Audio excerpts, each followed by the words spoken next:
go. Clear prop! I'm flying to Blackpool with 2 student pilots. Andre, how's that? You got that okay? Perfect. And Andy, can you hear us? Hello, hello. Good morning. I've completed the passenger brief and tell Andre and Andy that they should speak up if they're not happy with anything. Make sure, either of you, that if you see anything that I'm doing wrong, make sure you tell me. I don't mind you telling me if you see anything that you're not happy with. Because even though I've been flying a long time, I still make mistakes, for sure. Ain't that the truth? Alright. Biggin approach, Golf Bravo Hotel Oscar Romeo, outbound. Golf Bravo Hotel Oscar Romeo, Biggin approach, pass your message.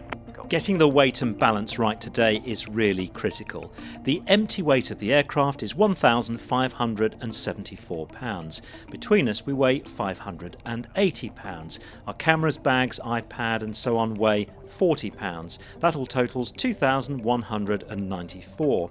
With our maximum takeoff weight being 2,440 pounds, we're left with room for 246 pounds of fuel, or 155 litres. That's what we have on board.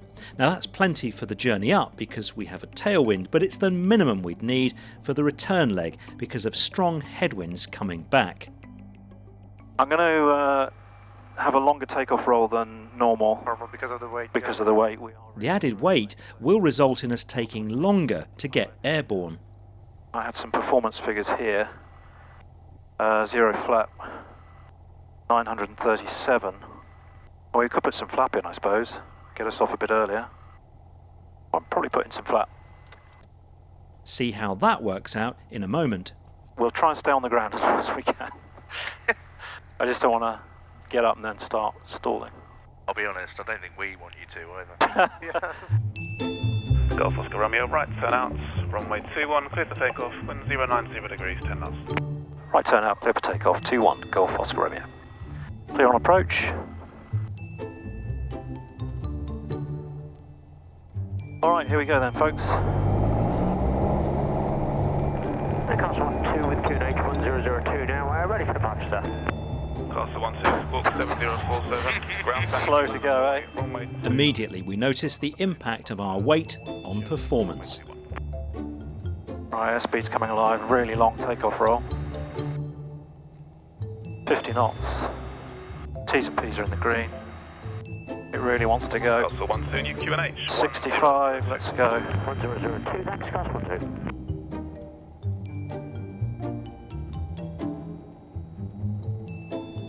With the flaps in, we get off the ground earlier, but our climb rate is dreadful.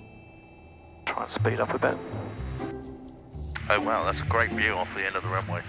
I retracted the flaps as soon as I safely could. I'm a bit low, but I'm going to get these away. Okay, takeoff 29. I'm just not 1 mile, Castle 2. getting the speed I want. Come on.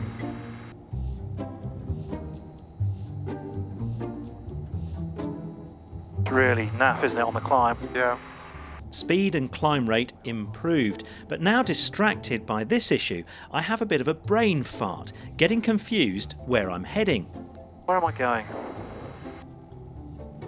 I'm feeling a bit confused. Then to add to my woes, there's helicopter traffic to avoid as well. Runway 29, routing westbound. Traffic, We sit. Traffic sighted, Golf Oscar Romeo. Golf Oscar Romeo, report past in Kenley outbound. Caution may be active. What level will you climb to?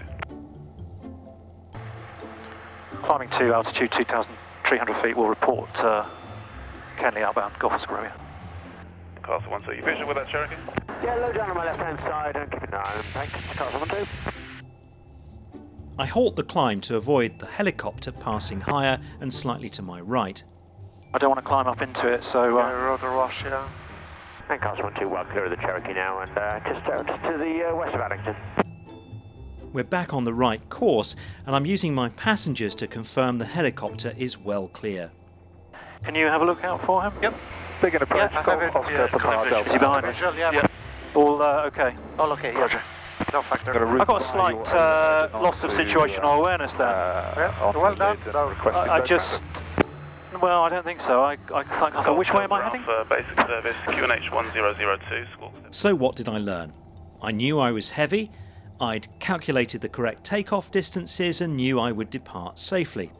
What I suppose took me by surprise was quite how poor the climb rate was going to be compared with what I'm used to. Right, let's get on track. So it's 252. Maybe using flaps wasn't such a good idea after all. On a positive note though, I flew the airplane first and foremost, then established where I was and where I needed to be. I certainly won't be trying a takeoff in the Warrior at this weight with high ground or obstacles in the climb out. Now, breathe a sigh of relief now. Okay. Got there. We've just got past Farnborough and that was a busy start to the flight.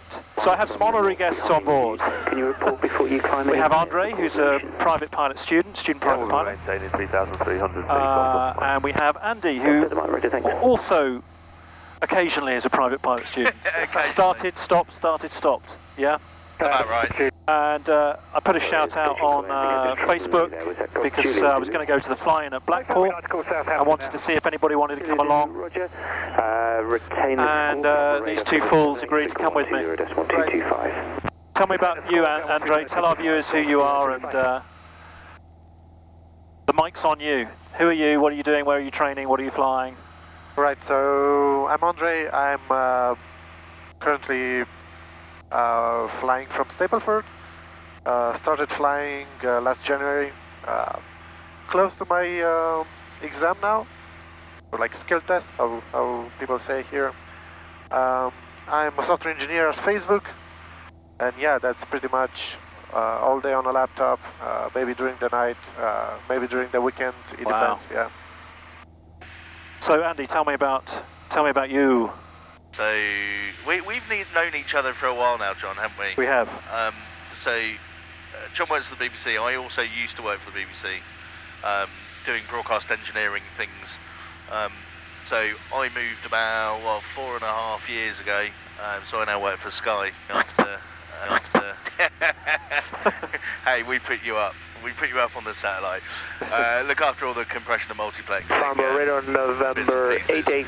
Andy began his PPL training at Red Hill 7 years ago, but kept running out of money. He's now trying to buy a house, so it looks like flying is going to take a back seat for a while. We're making good progress towards Blackpool, but at this point in the flight I got a right telling off from a controller. I haven't included the audio here because I don't think that's fair, but it resulted from a misunderstanding and perhaps a slight eagerness on my part. But the way I was spoken to really got to me. I think she should have said standby. I mean, she didn't say standby. She just like ended the message and. She just said basic service. Basic service, yeah. I think it's just everyone's a little bit busy today, aren't they? And it's a workload. Oh, I got a real telling off, didn't I? Yep. Jesus. I'm letting that ding-dong with the controller really distract me now. Luckily, I've got a student pilot on board to keep me on my toes. I was going to ask, do you lean often, or? I should do. Thank you. Okay. I should. Since Andre is clearly awake and I'm making such a hash of the flying, I let him take the controls for a while. Right, what are we doing? Oh, it's nice to have an autopilot. Your flying's very good, Andre. Thank you. You trimmed it perfectly, so I don't have to do enough. Now, Andre flew for, 30, 45 minutes or so. It was perfect, not a bump or jolt at all. Then I take the controls back, and guess what instantly happens? Right, I'm going to take control. Okay, you have controls? My controls. This is where it all goes to pot. Seriously. What did I say? What did you do? What have you done to the plane? Nothing. How did that happen as soon as you gave me controls? You must have the magic touch. No, just this cloud. Come on, John, mind the potholes. 1, 2, 3, 3, 5, 0.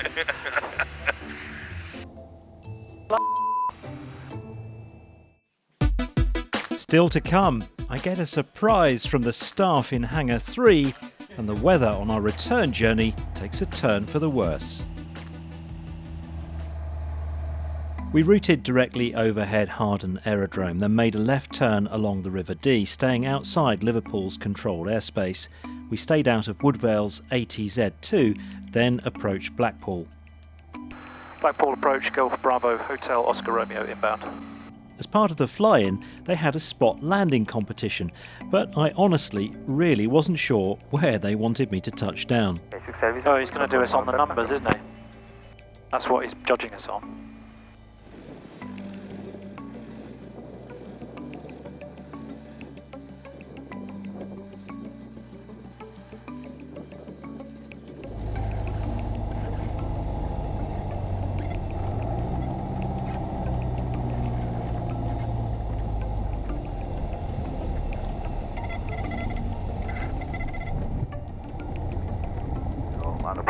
Perfect. Nice one, John. This wind's making it too easy.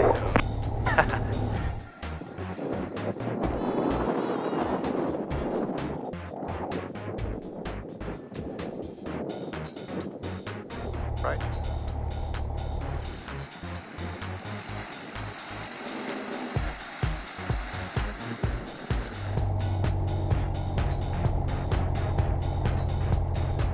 After parking up, we had a few hours to explore Blackpool, a classic British seaside resort on the Irish sea coast of northwest England. Well, that's it from our trip to Blackpool. We've had a very short stay in this Lancashire town.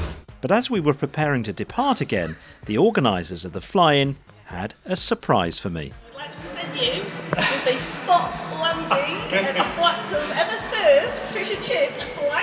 Congratulations! Thank you very much. It seems that by fluke, I'd won the spot landing competition. That's a first for me. We didn't record the whole flight back, there just wasn't the time to change all the batteries and swap the memory cards. A safe flight is always the priority. On the return leg, I plucked up the courage to transit Liverpool's Class D airspace, which was a breeze in fact.